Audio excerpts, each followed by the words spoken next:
boys, welcome back to the vlog. If you don't know me, I'm Griffin Blanchard. This is my Fiesta ST. It currently makes 300 wheel horsepower on ethanol, and I'm gonna show you how I got there. Before we start this part of the video and we go over the bolt-ons of this car, be sure to check out the link in my bio. It's actually a link to throttle.com where you can get 15% off of some of the parts on this car from that website using the code GriffinB. Not every part that I'm gonna talk about is on Throttle's website, but every bolt-on that you could possibly want for this car is. So if you want to bolt on your Fiesta to make it 300 wheel horsepower, check out the link in the bio. Probably one of the most asked questions in my channel and in my DMs is what is done to your car. I figured I'd finally just give you guys a breakdown of what's actually done to the car. A lot of you guys who have been following the build for a while already know. For those of you who don't, those of you who are like, who the f is this kid with this dumbass Fiesta? It's me, dude. It's me. I'm Griffin Blanchard, okay? Why don't you just like me? First thing you're gonna notice is nothing. There's not a lot done to the outside of this car at all. Actually just wheels and tires and lowering springs. That's about it. Oh, and one thing. I know this is a small detail, but this thing is literally a game changer. I don't know what it is, but it totally changes the way the front of the car looks, and I really like it a lot. The next thing on the exterior that you're gonna see is this thing right here. These are sequential blinkers. They just move like that instead of blink. It's kind of legit. And that's about it in terms of the exterior. It's really not much, like I said. The interior though, we do have something spicy for you. Bam! Right now what we have is some NRG Prismas. These are fantastic seats. They're actually like a little bit suede, but mostly cloth. Really stained right now because someone spilled something in my seat, so I'm really pumped about that. This really honestly changes the way the car feels a whole lot.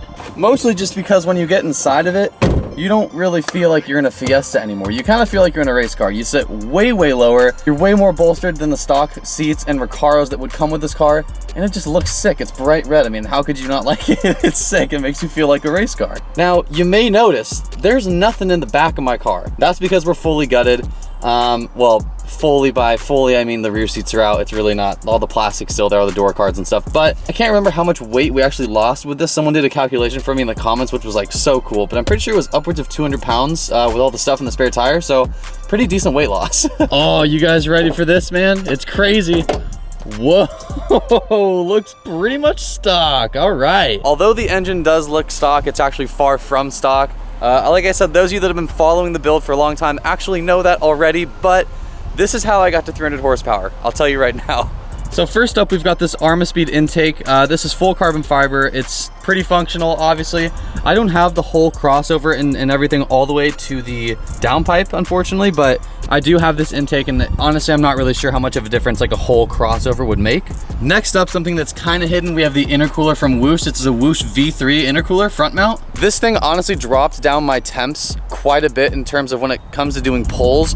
I used to get heat soaked really, really quickly, and now with this intercooler, I barely get heat soaked at all. It still occurs because these cars do have a heat soaking issue. They do have a cooling issue, kind of. And also the upgraded turbo that I have, which we'll get to, doesn't help that issue at all. Actually makes it a lot worse. The intercooler definitely helps a lot, and it's a really, really smart purchase. Honestly, it's one of my first things that I recommend purchasing for these cars, just because it'll save you a lot of heat soak. The next thing that you guys unfortunately can't see, I don't think, we have the upgraded turbo from Whoosh Motorsports. I'll put in a clip right here of what that turbo looks like, but basically what it is it's a stock turbo, but the internal's bored out. So it gives it a bigger wheel, a bigger housing, I think, on the inside, just because it's bored out. And it gives you a lot more top end, and it keeps the same amount of torque that you had originally with the stock turbo on these things, which is awesome. Stock, these cars come with about 200 horsepower, which is not a whole lot. It's a good amount for this car just because it is so light, but in reality, it is lacking power, and it definitely falls on its face way up top, which is not what you want with something like this. So what that turbo did is it increased my power from 200 horsepower all the way to 310 wheel horsepower. That is including ethanol. So on 91 with no ethanol, with this turbo, you're probably getting about 280 wheel. So the ethanol bumps it up about 30 wheel horsepower, which is amazing, and it feels insane. Wheel torque, we're still probably sitting at about 300 wheel torque, so it's a super even power band. It comes on really hard at 3,100 RPM, and I'm gonna show you guys that in a second when we go for a drive in this thing, but it completely changed the whole entire car. Next up, what we have is a catted downpipe from Whoosh. It's also their V3 downpipe.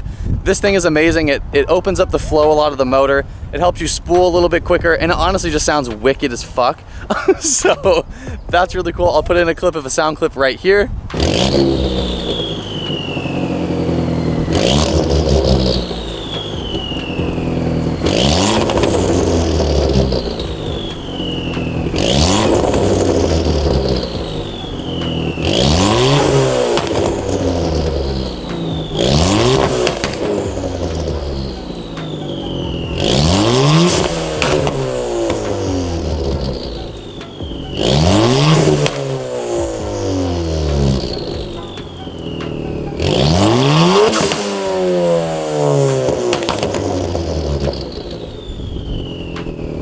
And that, my friends, is why you get an exhaust.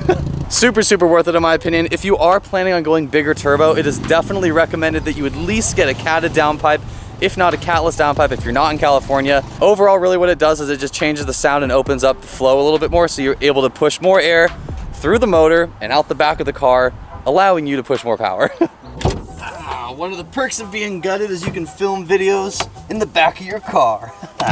As you can see, I'm extremely comfortable in this position. The next thing that we have that helps a lot is the tune on this car. So we're tuned by Dizzy with Jason Chabza, I don't even know how to pronounce his last name. If you get a turbo, if you get a downpipe, if you get an intake, if you get an exhaust, if you get really anything, it is definitely recommended that you go get a tune along with that modification. What the tune does is it allows you to actually maximize all of that performance that your modification is going to give you, so you can actually use it. Otherwise, it's going to throw codes, it's not going to be used to its full potential.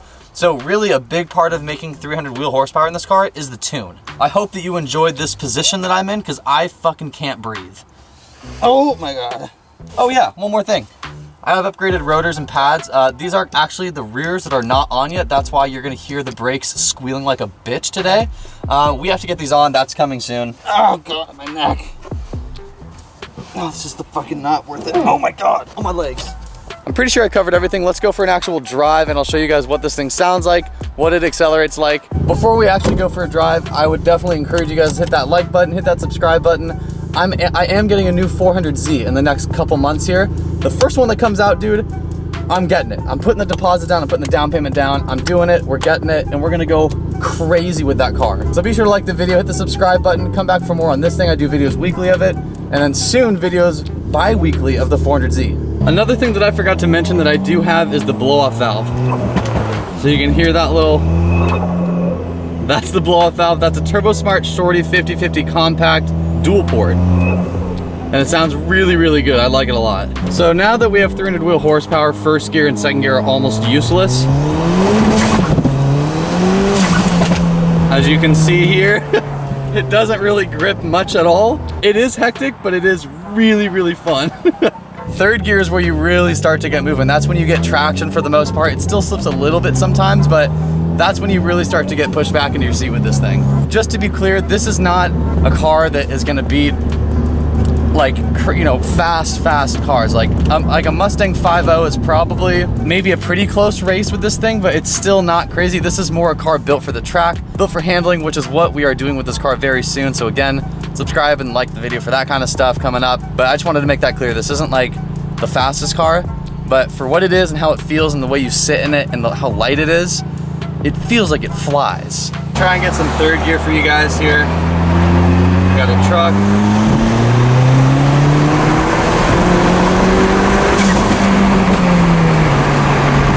So you see that? That's when you get moving, dude. Third gear is where you really start to feel that pull. You can see the miles an hour climbing. Thankfully, we were just merging onto the freeway, so that's totally legal. But you can see how it climbs pretty quick, and trust me, fourth gear is just as quick. It just starts to get scary. I mean, this thing weighs 2,500 pounds. It's kind of like, it's kind of weird, dude. It's kind of weird flying around in a car like this, going that fast with all these noises coming through the exhaust, the blow-off valve, the intake, like, there's so much going on.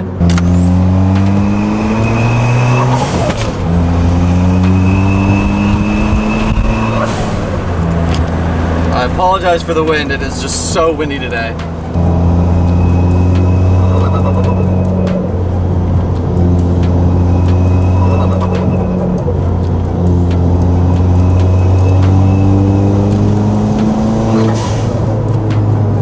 I would also like to mention, it is definitely possible to get more than 300 wheel horsepower out of a 1.6 or a Fiesta. All you would need is single port auxiliary fuel or 4-port aux fuel, which I have single port auxiliary fuel. It's not quite installed yet, but I do have it. So we will be getting the 350 wheel, which is just gonna be stupid in this car. I can't even imagine what that's gonna feel like. Another 50 wheel horsepower. And there are some Fiestas pushing above 425 wheel. So this is not the limit, this is just the limit of stock fueling. The last thing I'm gonna try and show you guys is a third gear roll from 60. Actually, fuck it, we'll go down to like 50. All right, third gear roll from 50.